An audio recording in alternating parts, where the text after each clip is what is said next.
పిల్లల్ని నేను చూశాను, చాలా బ్యూటిఫుల్గా చేశారు. నిజ జీవితంలో ఇది మీరు చేయాల్సిన అవసరం ఉంది. ఎప్పటి నుంచో మేము ఆలోచిస్తున్నాం.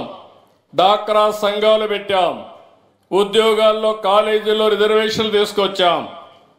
ఈరోజు ఎక్కడికి చూసినా చాలా వరకు సమర్థవంతంగా ముందుకు పోతున్నారు, కానీ ఇంకా కూడా సమర్థవంతంగా ముందుకు పోవాలి.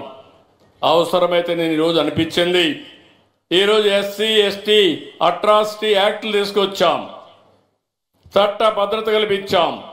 భవిష్యత్తులో ఆడవాళ్ళని హీనంగా మాట్లాడే మాటలు కానీ హింసించే బాధ్యత ఎవరన్నా తీసుకుంటే ఒక ప్రత్యేకమైన చట్టం తీసుకొచ్చి ఆడబిడ్డలకు భద్రత కల్పించే బాధ్యత, భరోసా ఇచ్చే బాధ్యత ఈ ప్రభుత్వం తీసుకుంటాం. జెండర్ ఈక్విటీ ఉండాలి, ఆడబిడ్డల్ని గౌరవించే సంస్కారం ఉండాలి.